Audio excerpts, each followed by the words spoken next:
So the people are asking for universal healthcare. What can we do? Send Katy Perry to space. This man in the wall. How will that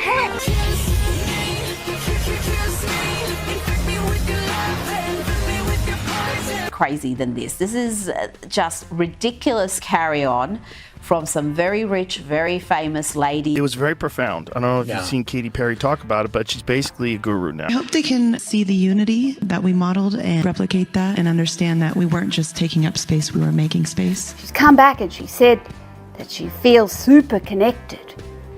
Connected to what, Katy? In a dazzling blend of pop stardom and space-age history, Katy Perry has officially become the first artist to sing in space. Yes, Katy Perry, the Grammy-nominated pop icon behind hits like Firework and Roar, has now added astronaut to her list of accomplishments. But this isn't just a headline for celebrity tabloids. It marks a major milestone in human spaceflight. Perry was one of 6 extraordinary women selected for Blue Origin's groundbreaking all-female mission, the first of its kind in over 60 years. This wasn't a random PR stunt. This was a symbol of progress, representation, and inspiration, all launching from the barren deserts of West Texas to the stars above. This isn't just a pop star floating in microgravity for 4 minutes. It's her story, a revolutionary triumph for women, billionaires, and anyone willing to call a suborbital joyride a scientific breakthrough.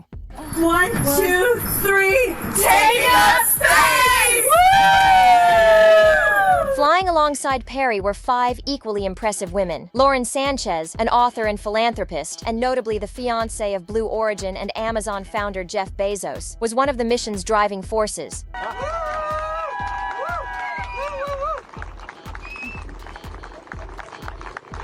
Veteran journalist and beloved TV host Gayle King represented the media world. I can't believe you're here. Oh, you're going to say you can't? I can't believe I'm all alive. of that. It's Allison, look, feel me. Oh Amanda Nguyen, a civil rights activist and Nobel Peace Prize nominee, brought the voice of justice. Now it is finally official. You are an astronaut. Congratulations. Thank you so much. Former NASA rocket scientist Aisha Bowe represented STEM excellence. I will never be the same. I mean, when you get up there and you see the Earth, and it's so beautiful, and it just fills the screen, and it's not just your window, it's like everybody's window, and there's no boundaries, there's no border, there's just Earth.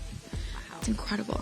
And filmmaker Carrie-Anne Flynn added a touch of cinematic storytelling to the crew's emotional journey. I'm wearing a few necklaces today. My dear friends threw me a blast-off party and gave me this feather, which obviously represents the Blue Origin logo, and it felt so special to have it close to my heart and in space with me. And I feel like it helped me take all of them with me on this journey. Yes. Together, they weren't just astronauts for a day. They were messengers of empowerment. Each woman brought a different perspective to the edge of space, making this flight more than a technological marvel. It became a narrative about human potential. Forget training montages or grueling simulations. This crew's real challenge? Coordinating designer spacesuits and surviving 4 minutes without Wi-Fi. No Wi-Fi in space? Support from Earth was just as star-studded. Watching from the ground were Kris Jenner, Khloe Kardashian, and Oprah Winfrey herself. Oprah had personally encouraged Gayle King to join the mission, telling her, "There's only one time all the women are going up for the first time." She told King she'd regret turning down this once-in-a-lifetime opportunity, and Oprah wasn't wrong. She told us that she was surprised that you told her to do it. Why did you want her to do this? Because I think life is about continuing to grow into the best of yourself and the fullest expression of yourself. And I think that this is one of the most fullest expressions you can possibly have. And I know that I felt deeply that she would regret it.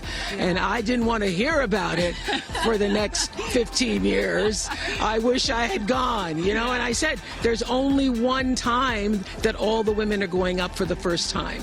You know, there will be other trips, but there's only one first time. Moments after launch, the world held its breath as the rocket soared past the Karman line, the internationally recognized boundary of space. Screams of excitement echoed from the capsule as the crew floated in microgravity, peering out at the curved horizon of Earth and even spotting the moon. You'd think they cured cancer or landed on Mars, not rode a glorified Ferris wheel above Texas. It's like calling a hot air balloon ride a climate summit. Then came the moment that no one expected, yet everyone will remember. As the capsule floated in the vacuum of space, Katy Perry softly sang "What a Wonderful World" by Louis Armstrong. Not one of her pop hits, not a performance performance to promote an album, but a deeply personal moment of connection.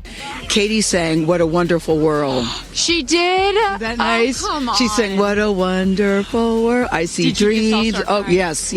Oh. Because we'd been asking her to sing all the time, and she wouldn't. And then, because everybody said, "Sing Roar, sing Firework," and she said, "It's not about me. I wanted to talk about the world." Wow. It wasn't about me singing my songs, Perry said afterward. It was about a collective energy, about this wonderful world that we see right out there, and appreciating it. She confirmed she plans to write an original song inspired by the experience, a creation likely to be both cosmic and emotional. Imagine that, our first space ballad, born from a moment of weightlessness and wonder. In fact, rumor has it that South Park is already working on a parody. Season 27, Episode 4, Katy in Space, where her vanity causes her face to melt in zero gravity. Spoiler, Jeff Bezos shows up to sell moon lotion and harvest Martian influencers. Dude, Katy Perry just went to space to boost her Spotify streams. Let's compare this to, say, the Saturn V missions. Back then, astronauts trained for years, risked their lives, and brought back moon rocks. In 2025, you just need a net worth over $100 million and a stylist familiar with space buns. We used to go to space to explore the unknown. Now we go to get engagement. Katy Perry, I just want to congratulate you on being the first astronaut to sing in space for real. Thanks, Jeff. It was one small step for women, one giant leap for my lifetime's tour. By the way, it's Captain Perry now. I know you're just a simple businessman, but I went to space for real. That makes me Space Captain Perry.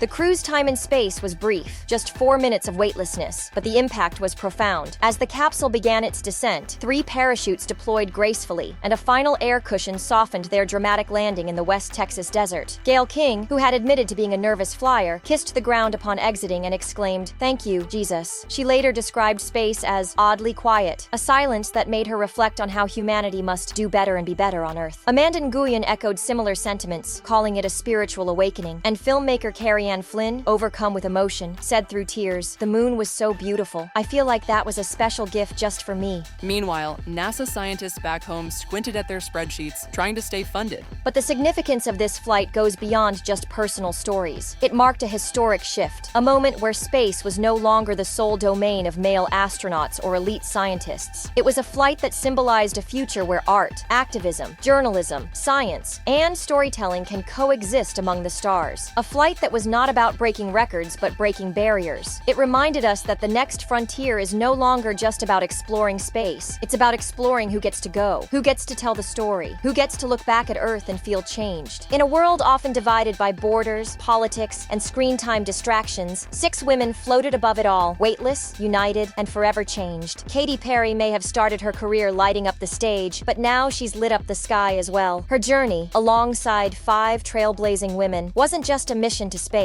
It was a message to Earth. But here's where it gets weird. Some skeptics online are asking, was any of this real? The capsule looked too clean. The door opening, suspiciously choreographed. The weightlessness could have been filmed on a parabolic flight or a Hollywood green screen. One Redditor claimed it was shot at the same soundstage as Moonfall. Another insists the capsule shadow didn't match the sun's angle. And honestly, can you really hear someone sing in space? So what does Katy Perry's space moment actually symbolize? A milestone for women in STEM? Or just the inevitable next step in luxury influencer tourism? Is this empowerment or a press junket above the stratosphere? Maybe it's reality itself. In the age of space billionaires, PR rockets, and TikTok from orbit, maybe the final frontier isn't space. So the people are asking for universal healthcare. What can we do? Send Katy Perry to space. This man in the wall. How will that help?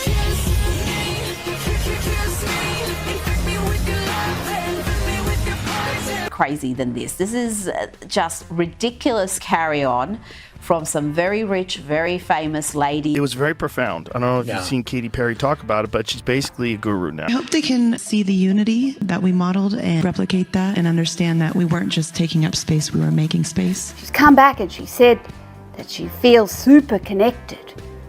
Connected to what, Katy?